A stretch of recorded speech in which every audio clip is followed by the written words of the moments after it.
السلام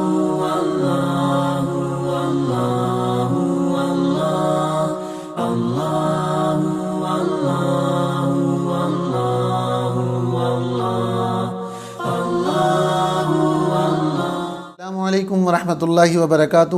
ایک نئے ایپیسوڈ کے ساتھ حاضر خدمت ہوں عبداللہ بن زبیر۔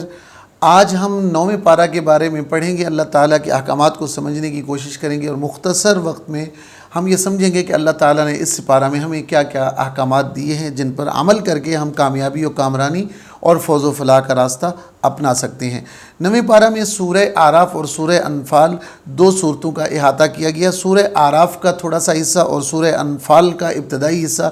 سورہ اعراف کا زیادہ تر حصہ اس میں ہے کیونکہ سورہ اعراف پچھلے سپارے سے شروع ہوئی، اور اس سپارے میں تقریباً 3 پاؤ سورہ اعراف کے ہیں اور 1 پاؤ سورہ انفال کا ہے۔ سورہ اعراف کے بقیہ حصے میں جو اس سپارے میں موجود ہے، اللہ تعالیٰ نے 6 چیزوں کا ذکر کیا ہے۔ حضرت موسیٰ علیہ السلام کا تفصیلی قصہ اس میں مذکور ہے، دوسرے نمبر پر عہد الست کا ذکر ہے، تیسرے نمبر پر بلعام بن باعورہ کا قصہ ہے، اور چوتھے نمبر پر تمام کفار کے لیے ایک خاص لقب دیا گیا ہے جو میں آپ کو پھر بتاؤں گا۔ 5ویں نمبر پر قیامت کا علم اللہ تعالیٰ نے اپنے ساتھ وابستہ قرار دیا ہے، اس کا علم کسی انسان کے پاس نہیں ہے۔ اور 6 نمبر پر اللہ تعالیٰ نے قرآن کی عظمت کو اجاگر کیا ہے۔ حضرت موسیٰ علیہ السلام کا قصہ تفسیر میں، معارف القرآن میں اور دیگر تفاسیر میں تفصیل سے پڑھا جا سکتا ہے۔ عہد الست کا ذکر بھی اس میں موجود ہے۔ تاہم بلعام بن باعورہ کے بارے میں ہم بات کرتے ہیں کہ فتح مصر کے بعد جب بنی اسرائیل کو قومی جبارین سے جہاد کرنے کا حکم ملا تو جبارین ڈر گئے اور بلعام بن باعورہ کے پاس گئے کہ آپ ہماری مدد کریں، اور بلعام بن باعورہ کے پاس اسم اعظم تھا، اسے کہا کہ ہماری مدد کریں، دعا کریں، الہا و زاری کریں تاکہ ہماری مدد ہو، ہم فتح یاب ہوں۔ بلعام بن باعورہ نے انکار کر دیا کہ نہیں، میں آپ کے لیے کوئی دعا نہیں کر سکتا۔ اس کے پاس اسم اعظم تھا۔ اسم اعظم وہ چیز ہے کہ جس کے پاس اس کا وظیفہ ہو اس کی دعائیں قبول ہوتی ہیں، تو بلعام بن باعورہ کے پاس اسم اعظم تھا، تو اس لیے انہوں نے ان سے دعا کروانے کی کوشش کی۔ بلعام بن باعورہ نے انکار کیا۔ اب انہوں نے وہی طریقہ اختیار کیا جو ہمیشہ سے باطل طریقہ اختیار کرتے چلے آئے ہیں۔ انہوں نے کچھ لالچ دی کہ آپ فلاں چیز لے لیں، پیسہ لے لیں، مال و دولت لے لیں، تاکہ آپ کے پاس یہ تمام چیزیں آئیں تو آپ جلد از جلد یہ چیزیں وصول کر کے دعا کریں گے۔ تو بلعام بن باعورہ لالچ میں آ گیا۔ انسان کے اندر لالچی فطرت طبیعت رکھی گئی ہے۔ حضرت موسیٰ علیہ السلام کے زمانے کا بلعام بن باعورہ ایک اہم ترین کردار ہے۔ بنی اسرائیل کو جب قوم جبارین سے جہاد کرنے کا حکم ملا تو جبارین ڈر گئے، اور بلعام بن باعورہ کے پاس جبارین قوم پہنچ گئی کہ بنی اسرائیل ہم پہ حاوی نہ ہو جائیں، ہم پہ حملہ آور ہو کر ہمیں شکست سے دوچار نہ کریں۔ تو بلعام بن باعورہ کے پاس مدد کے لیے پہنچے۔ مدد کے لیے کیوں پہنچے؟ کیونکہ بلعام بن باعورہ کے پاس اسم اعظم تھا، تو جس کے پاس اسم اعظم ہوتا ہے اس کی دعا قبول ہوتی ہے۔ تو انہوں نے بلعام بن باعورہ سے مدد طلب کی کہ آپ ہمارے لیے دعا کریں اور ہم فتح یاب ہوں۔ اب بلعام بن باعورہ نے جب ان کی بات سنی تو اس نے انکار کر دیا کہ میں بالکل بھی دعا نہیں کر سکتا۔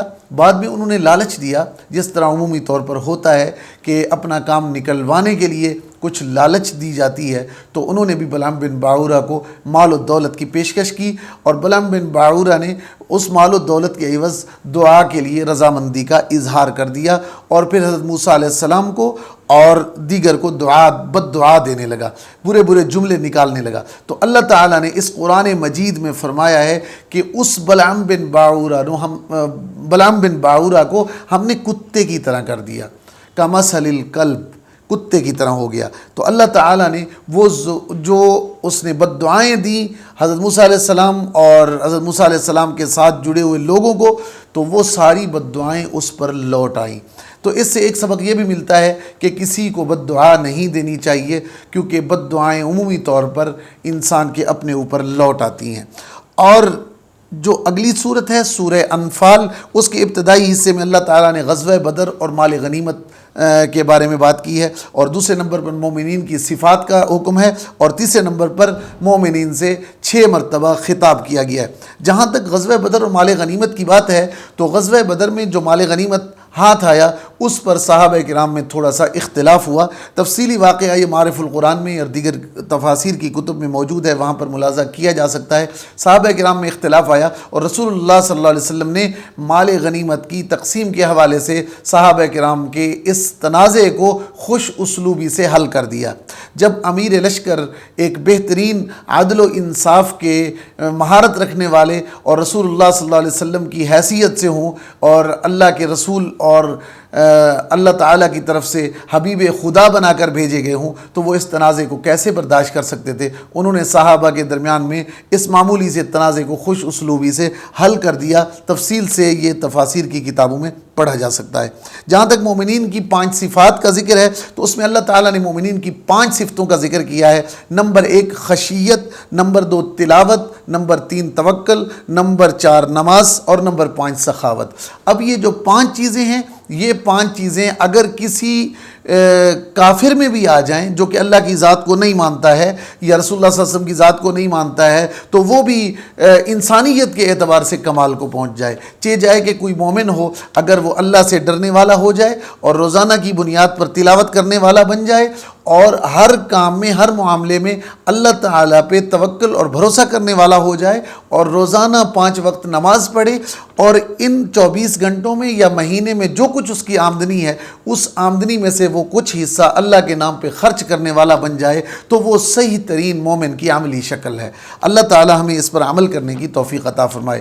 اور جہاں تک مومنین کے 6 بار خطاب کا تعلق ہے، اللہ تعالیٰ نے مومنین کو میدان جنگ میں ڈٹے رہنے کا حکم دیا ہے اور مومنین کو اپنے رسول کی اطاعت کا حکم دیا ہے۔ تیسرے نمبر پر اللہ تعالیٰ نے رسول اللہ صلی اللہ علیہ وسلم کے حکم پر رسول اللہ صلی اللہ علیہ وسلم کے پیچھے چلنے کا حکم دیا ہے اور اسی طرح اللہ تعالیٰ نے امانتوں کو سنبھالنے اور امانتوں میں خیانت نہ کرنے کا حکم دیا ہے اور اسی طرح اللہ تعالیٰ نے خشیت کا حکم دیا کہ اللہ سے ڈرو گے تو اللہ دوسری قوموں کے سامنے، دوسرے لوگوں کے سامنے تمہیں ممتاز کر دے گا۔ اور آخر میں اللہ تعالیٰ نے دشمنوں سے مقابلہ کرنے کے لیے، جو اسلام کے دشمن ہوں، مقابلہ کرنے کے لیے مومنین کو حکم دیا ہے کہ ان کے سامنے استقامت سے جمے رہنا تو اللہ تعالیٰ تمہیں ضرور فتح یاب کرے گا۔